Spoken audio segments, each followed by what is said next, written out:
Kasih karunia dan damai sejahtera dari Allah Bapa kita dan dari anaknya Tuhan Yesus Kristus menyertai kamu sekalian.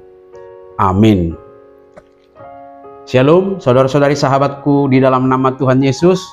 Firman Tuhan yang hadir menyapa kita hari ini, hari Kamis tanggal 17 April 2025, tertulis di dalam Injil Markus pasal 14 ayat 38.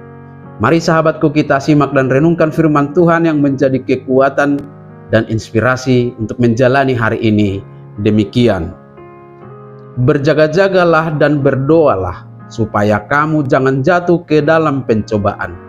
Roh memang penurut, tetapi daging lemah. Dungo mahamu jala martangiang, asau nang bongot hamu tu bagasan pangujunan. Aina girgir doniat todii, alai galedo ia daging.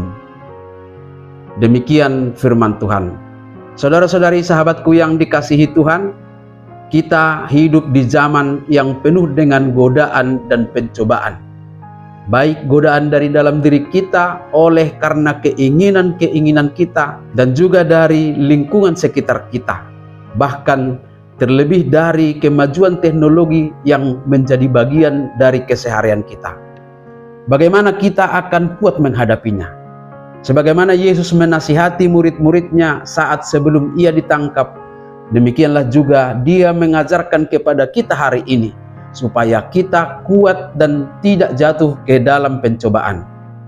Pengajaran ini sangat-sangat penting bagi kita, di mana momen saat Yesus tahu bahwa masa penderitaannya sudah dekat, tetapi Ia juga begitu peduli kepada kita seperti Dia peduli kepada murid-muridnya agar tidak jatuh dalam pencobaan. Nasihat ini hakikatnya menyadarkan kita akan kelemahan-kelemahan kita. Memang dalam diri kita ada roh penurut, yaitu keinginan dan naluri untuk selalu melakukan yang benar.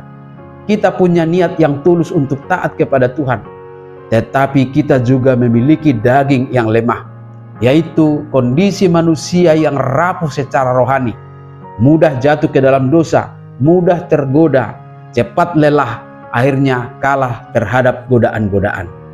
Dalam keadaan inilah Yesus mengajarkan kita yang pertama, berjaga-jagalah. Berjaga-jaga adalah sebuah sikap waspada secara rohani.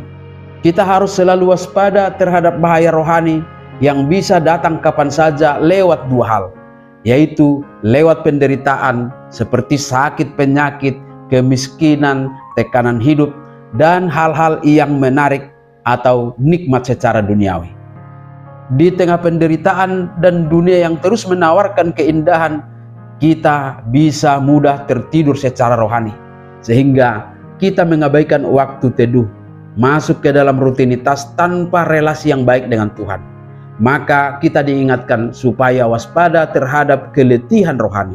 Berjuanglah untuk tidak memulai sikap kompromi terhadap godaan-godaan dari hal-hal kecil, seperti saat ibadah kita anggap menjadi formalitas, main HP saat mengikuti ibadah itu, kasak kusuk saat berdoa, dan kesalahan-kesalahan kecil yang terlihat normal. Kita harus melatih kepekaan terhadap suara Tuhan dan tanda-tanda pencobaan. Yang kedua, Yesus mengajarkan berdoalah. Yesus mengajak supaya kita tekun berdoa, karena doa adalah sumber kekuatan dari Tuhan. Jadikan doa sebagai saluran menerima kekuatan dari Tuhan. Ingatlah, di saat Yesus tahu bahwa penderitaan sudah di depan matanya, Ia berdoa. Dan itulah kekuatan spiritual yang membuatnya siap menghadapi penderitaan dan kematian.